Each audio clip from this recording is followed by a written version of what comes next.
चलिए बड़ी खबर के साथ बुलेटिन की शुरुआत करेंगे। देहरादून से सामने आ रही है। राजभवन में मनाया गया भारतीय संविधान दिवस के मौके पर 75वीं वर्षगांठ। बड़ी खबर आप तक पहुंचा रहे हैं। राज्यपाल ने संविधान की उद्देशिका का किया पाठन। राज्यपाल ने अधिकारियों और कर्मचारियों को संविधान में निहित कर्तव्यों और दायित्वों की दिलाई शपथ। बाबा साहब भीमराव अंबेडकर सहित संविधान के सभी निर्माताओं को किया नमन। भारत का संविधान एक सुदृढ़ और लोक कल्याणकारी दस्तावेज, कहना है गुरमीत सिंह का। हमारा संविधान विश्व का सबसे बड़ा लिखित संविधान। संविधान में निहित मौलिक कर्तव्यों का पालन करना हर नागरिक का दायित्व। संवैधानिक कर्तव्य का पालन कर भारत को सशक्त और समृद्ध बनाने का ले संकल्प। संविधान निर्माण के ऐतिहासिक कार्य में देश के अनेक महानुभूतियों का परिश्रम, महान विचारों की व्यापकता से एक लोक कल्याणकारी संविधान की मजबूत संरचना हुई संभव।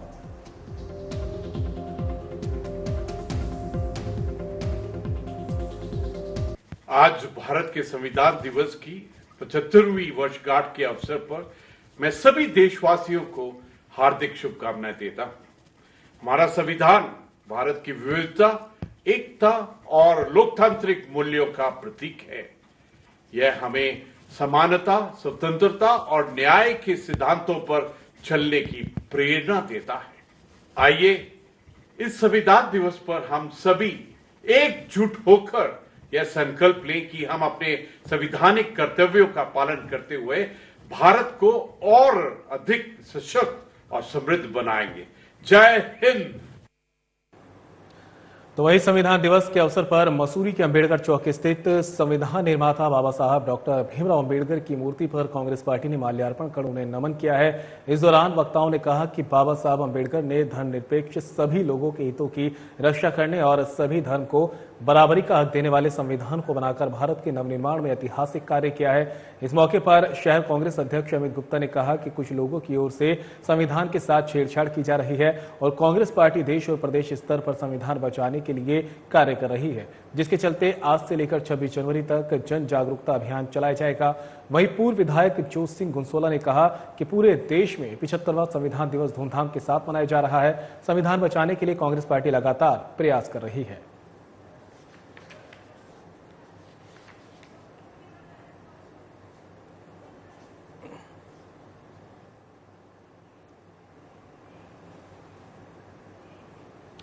और इस बीच देहरादून से बड़ी खबर सामने आ रही है। प्रधानमंत्री आवास योजना से जुड़ी बड़ी खबर आप तक पहुंचा रहे हैं। धौलास में प्रधानमंत्री आवास योजना के तहत 240 घरों का निर्माण प्रगति पर।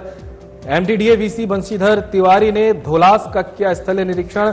निर्माण कार्यों में गुणवत्ता का रखें विशेष ध्यान। गुणवत्ता पर लापरवाही बर्दाश्त नहीं। ये परियोजना एक महत्वपूर्ण योजना है, कहना है वीसी तिवारी का। आर्थिक रूप से कमजोर वर्गों के लिए मकान सस्ते दरों पर उपलब्ध कराना। पीएम आवास योजना के मापदंडों के अनुरूप तैयार हो रहे हैं आवास। समय से हो आवासों का निर्माण, ये कहना है वीसी तिवारी का। प्रत्येक जरूरतमंद को आवास मिले, ये एमडीडीए का प्रयास।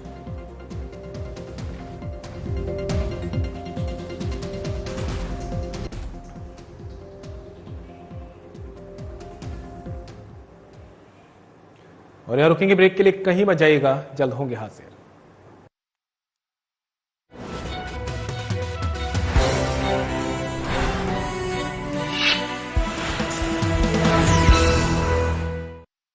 प्रदेश के निवासी जिन खाद्य पदार्थों और दवाइयों का सेवन करते हैं, उनकी गुणवत्ता सुनिश्चित करने की जिम्मेदारी है उत्तराखंड सरकार के food safety and drug administration के मजबूत कंधों पर। और विगत 5 वर्षों से ये जिम्मेदारी बखूबी ढंग से निभा रही है एफडीए। एफडीए का नवनिर्मित भवन सहस्त्रधारा रोड देहरादून में मौजूद है। ये सरकारी औषधि परीक्षण प्रयोगशाला दवा के नमूनों के परीक्षण में उपयोग किए जाने वाले नवीनतम और अत्यधिक उन्नत उपकरणों से लैस है। दवा के नमूनों में माइक्रोबियल टेस्ट के लिए नए दिशा निर्देशों के अनुरूप एक नवनिर्मित पूरी तरह सुसज्जित माइक्रोबायोलॉजी लेबोरेटरी भी स्थापित की गई है। इतना ही नहीं, खाद्य नमूनों में अवशिष्ट एंटीबायोटिक दवाओं, कीटनाशक और भारी धातुओं का पता लगाने के लिए GCMS, ICP-MS, LC-MS जैसे उच्च स्तरीय उपकरण भी state food and drug testing laboratory में लगाए गए हैं। एफडीए समय समय पर बाजार से खाद्य पदार्थों और दवाओं के सैंपल एकत्र कर उनकी बारीकी से जांच करती है, ताकि प्रदेश वासियों की सेहत से ना हो कोई समझौता। 2022-23 में 460 सैंपल में से 80 सैंपल गुणवत्ता टेस्ट में फेल हुए। ड्रग्स कंट्रोल विंग ने नियम तोड़ने वालों पर कार्रवाई करते हुए टीएनसी एक्ट के तहत 6 और एनडीपीएस एक्ट के तहत 8 मुकदमे दर्ज किए और 36 आरोपियों को गिरफ्तार किया। इसी तरह फूड सेफ्टी विंग ने वर्ष 2023-24 में 355 मुकदमे दर्ज किए, जिनमें से 345 मामलों के फैसले आ चुके हैं। इनमें से 332 मामलों में जुर्माने लगाए गए, जिनकी कुल राशि 1,04,23,000 है। एफडीए उत्तराखंड, आपके स्वास्थ्य के सच्चे प्रहरी।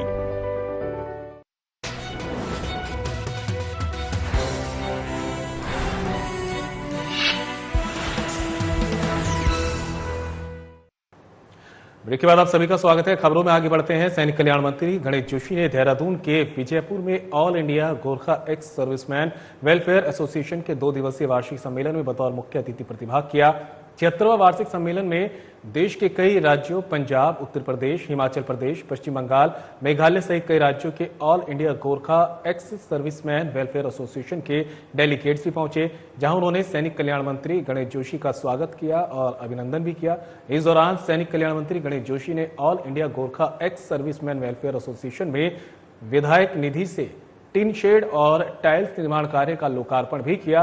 मंत्री गणेश जोशी ने एसोसिएशन के 76वें वार्षिक सम्मेलन की बधाई और शुभकामनाएं देते हुए कहा कि पिछले 74 वर्षों में एसोसिएशन ने गोरखा एक्स सर्विसमैन के वेलफेयर में अहम योगदान दिया है। भारतीय सेना में गोरखाली समाज का बड़ा अहम योगदान रहा है। उन्होंने कहा कि समाज ने मुझे बहुत प्यार और स्नेह दिया। गोरखा समाज का मातृभूमि की रक्षा में महत्वपूर्ण योगदान है। इसी के साथ सैनिक कल्याण मंत्री गणेश जोशी ने कहा कि गोरखा रेजिमेंट के जवानों ने हर युद्ध में, हर मोर्चे पर अपनी बहादुरी का परिचय दिया। उन्होंने कहा कि गोरखा समाज सीमाओं की रक्षा के साथ राज्य के विकास में भी अपनी महत्वपूर्ण भूमिका निभा रहा है। साथ ही कहा कि राज्य सरकार गोरखा समाज के उत्थान के लिए प्रतिबद्ध है और उनके विकास और कल्याण के लिए निरंतर प्रयासरत है। आज ऑल इंडिया गोरखा एसोसिएशन के निमित्त प्रोजेक्ट्स का लोकार्पण करने का यहाँ पहुंचा हूँ। आप जस्ट देखें, गोरखा समाज का इतिहास वीरता का इतिहास है।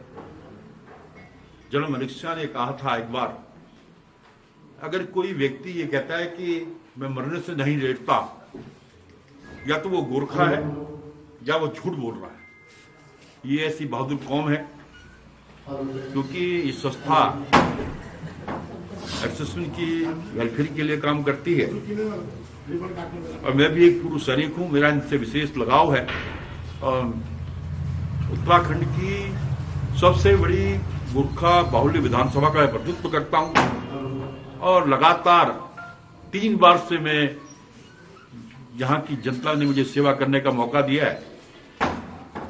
और इस अवसर पर मैं आज, क्योंकि इनका राष्ट्रीय कार्यक्रम यहाँ पर है, पूरे देश से जितने इस गोरखा समाज से जुड़े हैं सैनिक यहाँ पर आए हैं, उनसे मेरी मुलाकात हुई। मैं शुभकामनाएं देता हूं, बधाई देता हूं और विश्वास दिलाता हूं कि सैनिकों के हित में, समाज के हित में, देश के हित में वो बेहतर होगा, उसको हम करेंगे, ये भरोसा है। और देहरादून से इस बीच बड़ी खबर सामने आ रही है। डीएम सविन बंसल ने की अहम बैठक। ये बड़ी खबर आप तक पहुंचा रहे हैं। सफाई और प्रकाश व्यवस्था को लेकर हुई समीक्षा बैठक। बंसल की कंपनियों को 2 टूक, शहर की कूड़ा उठान व्यवस्था पर लापरवाही बर्दाश्त नहीं। कहना है डीएम का, सफाई व्यवस्था को केवल बिजनेस न समझे कंपनियां, जनता के स्वास्थ्य से जुड़ा है ये विषय। निर्धारित शर्तों के अनुसार करे सफाई कार्य। कंपनियां अनुबंध शर्तों के अनुसार बढ़ाए संसाधन। 15 दिन में कंपनियां अपने प्रदर्शन में करे सुधार। निर्धारित शर्तों के अनुसार ही करे सफाई व्यवस्था। कार्य न करने वाली कंपनियों पर होगी कठोर कार्रवाई। सुधार न दिखा तो 53 वार्डों के लिए भी कर दी जाएगी टेंडर प्रक्रिया शुरू। शीशमबाड़ा प्लांट से कूड़ा निस्तारण न होने पर कंपनियों को लगाई जमकर फटकार। कंपनी के उच्च स्तरीय अधिकारियों को 1 सप्ताह के भीतर किया तलब। कंपनी के उच्च अधिकारी की उपस्थिति न होने पर होगी टर्मिनेट की कार्रवाई। कंपनी निकोल और एनवायरमेंटल टेक्नो पर लगाया जुर्माना। कूड़ा निस्तारण न होने पर संबंधित कंपनियों पर लगाया जाएगा भारी जुर्माना। कंपनियों को आर्थिक क्षति पहुंचाना मकसद नहीं, ये साफ कहना है डीएम सविन बंसल का। सफाई व्यवस्था में लापरवाही और जनमानस के स्वास्थ्य से खिलवाड़ किसी भी सूरत में बर्दाश्त नहीं होगा। डीएम ने शहर की प्रकाश व्यवस्था की समीक्षा, कंपनी के प्रतिनिधियों को दिए लाइटों का बैकलॉग रखने के निर्देश, मरम्मत की गई लाइटों को निर्धारित समय में करवाएं उपलब्ध।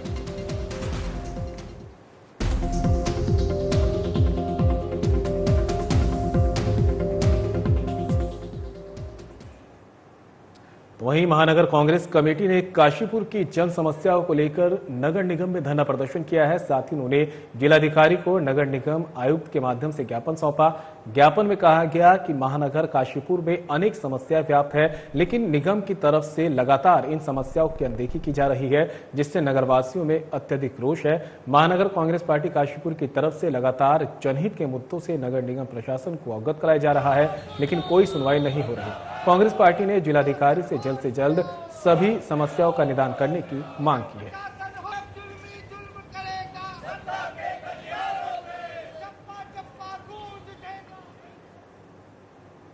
और यहाँ रुकेंगे ब्रेक के लिए, कहीं मत जाइएगा, जल्द होंगे हाजिर।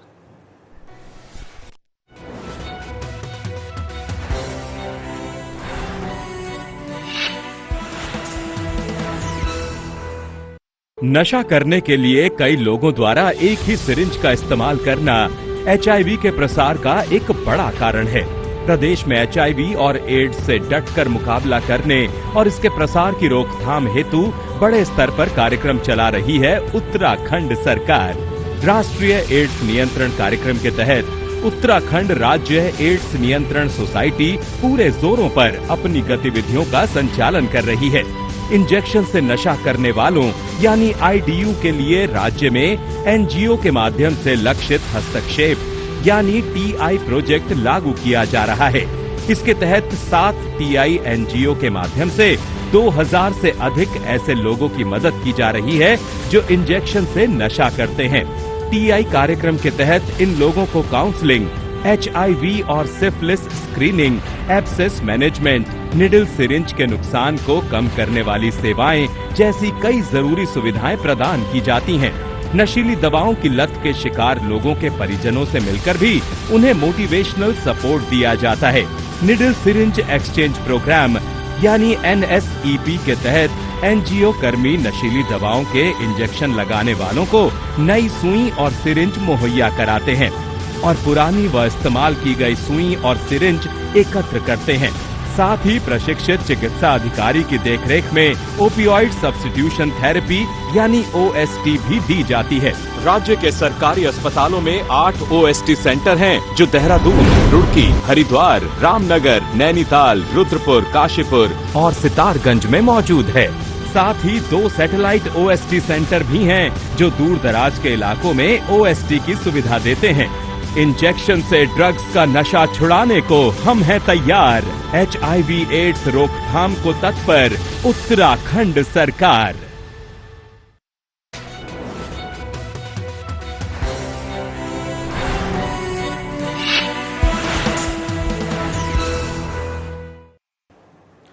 ब्रेक के बाद आप सभी का स्वागत है। बड़ी खबर का रुख कर लेते हैं। देहरादून से आ रही है। भू कानून के उल्लंघन के मामलों को लेकर जिला प्रशासन की कार्रवाई लगातार जारी।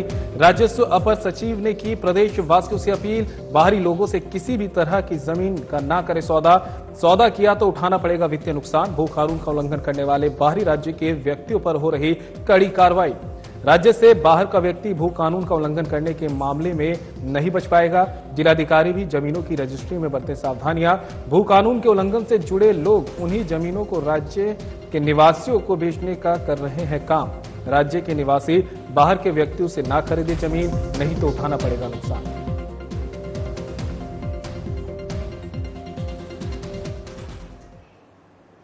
भीमताल के सिलौटी गांव में बाघ ने जंगल में घास लेने गई महिला को अपना निवाला बना लिया है। वहीं दूसरी महिला ने भागकर अपनी जान बचाई। महिला का शव घर से 1 किलोमीटर दूर पड़ा मिला।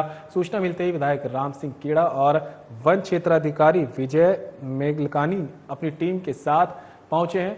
ग्रामीणों ने बाघ को जल्द से जल्द पकड़ने की मांग की है। वहीं विधायक राम सिंह केड़ा ने कहा कि परिजनों को विभाग आर्थिक सहायता देगी। पिंजरा और ट्रैप कैमरे लगाने के साथ कर्मचारियों की टीम लगातार गश्त करेगी। उन्होंने ग्रामीणों से जंगल की तरफ न जाने की अपील की है। जो भी जानवर है उसने हमला किया। तो लगातार आनंद फानंद में हम लोग यहाँ पर पहुंचे, फॉरेस्ट विभाग के अधिकारियों को हमने बुलाने का काम किया, सभी पुलिस के अधिकारियों को भी बुलाने का काम किया। तो अभी बॉडी मिल चुकी है और मैं गीता देवी जी की आत्मा की, लीला देवी जी की आत्मा की शांति की कामना करता हूँ। और यहाँ पर मैं अपने वन विभाग के कर्मचारी अधिकारियों को भी और अपने गांव के लोगों को धन्यवाद देना चाहता हूँ कि इन लोगों ने बॉडी को ढूंढवाने में काफी सहयोग किया है। और मैंने वन विभाग के डेपो को और रेंजर सबको कहा है कि जब तक ये आदमखोर बाघ या जो भी जानवर है पकड़ा नहीं जाता है तब तक हम लोग मुस्तैद रहें। और अपने गांव के लोगों से मैंने आग्रह किया है कि जब तक ये पकड़ा नहीं जाता है तब तक जंगल की तरफ घास काटने, लकड़ी तोड़ने के लिए या दूसरे काम के लिए न जाएं। और इस बीच ऋषिकेश से बड़ी खबर सामने आ रही है। एमडीडीए का अवैध निर्माण के खिलाफ लगातार अभियान जारी। ऋषिकेश के आशुतोष नगर में अवैध निर्माण पर हुई सीलिंग की कार्रवाई। एमडीडीए की टीम ने पुलिस के साथ की सीलिंग की कार्रवाई। सुरेश रमौला और प्रकाश चंद्र रमौला के अवैध निर्माण को किया सील। एमडीडीए की अवैध निर्माण के खिलाफ निर्मल बाग में भी बड़ी कार्रवाई। कर्नल नेगी के निर्माण को किया सील। आवासीय मंत्री और एमडीडीए वीसी तिवारी की अपील, प्राधिकरण से मानचित्र स्वीकृत कराकर ही करें निर्माण कार्य, मानचित्र के अनुसार ही करें निर्माण कार्य, बिना मानचित्र के होंगे कार्य तो होगी सीलिंग के साथ ध्वस्तीकरण की कार्रवाई। बड़ी खबर आप तक पहुंचा रहे हैं। एमडीडीए की अवैध निर्माण के खिलाफ अभियान जारी है।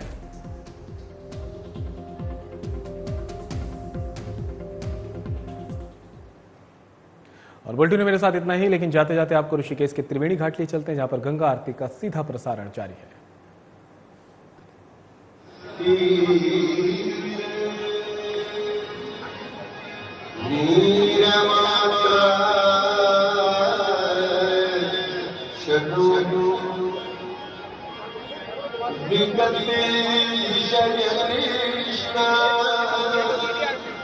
कृष्ण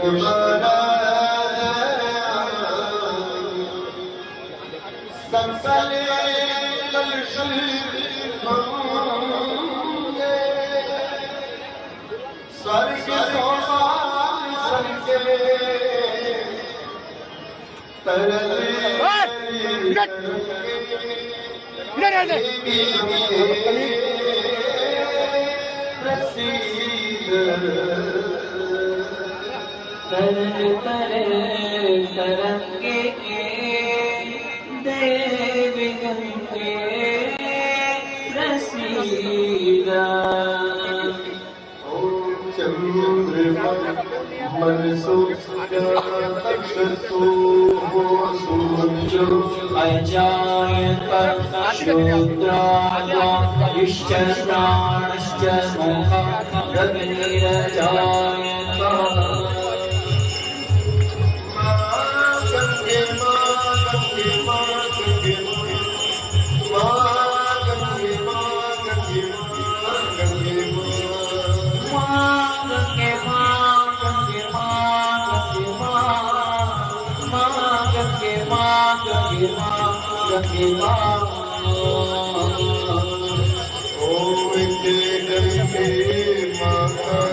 सब जग हो गया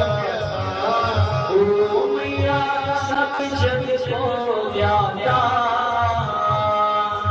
कृपा दया दृष्टि तुम्हारी जय गंगे माता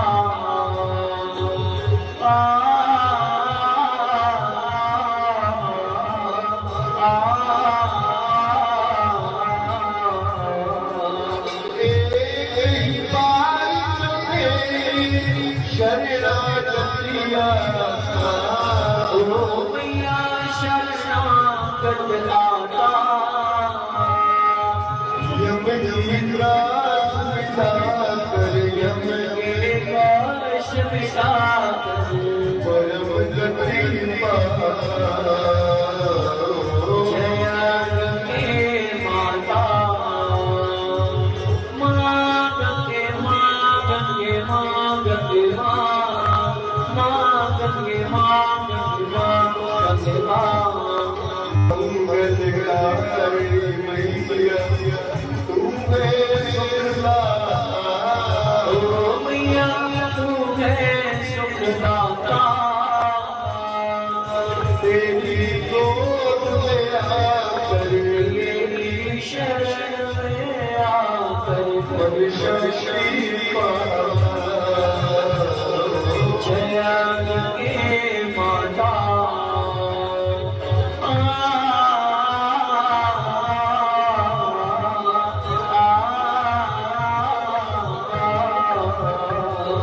ब्रह्म स्वरूप मैया जो तुमको ध्याता ओ मैया जो तुमको ध्याता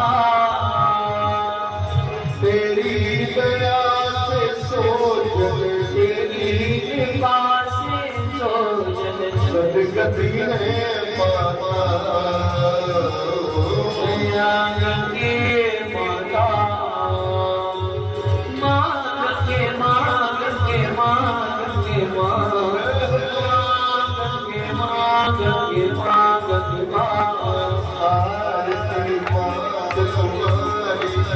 जो जब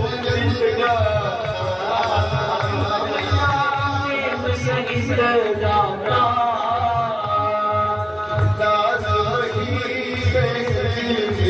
मत वही संजय मुक्ति को पाना जय गंगे माता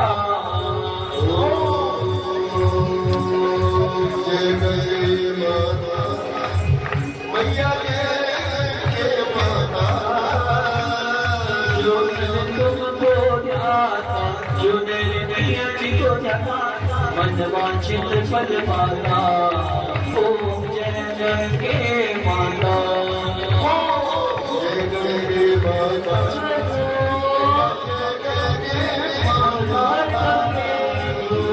तुमको ध्याता जो मेरे मैया जी को ध्याता मन वांछित फल पाता ओम जय गंगे माता ओम जय गंगे माता ओम जय गंगे माता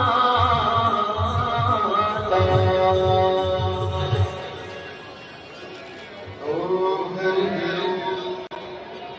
यज्ञे हरे यज्ञे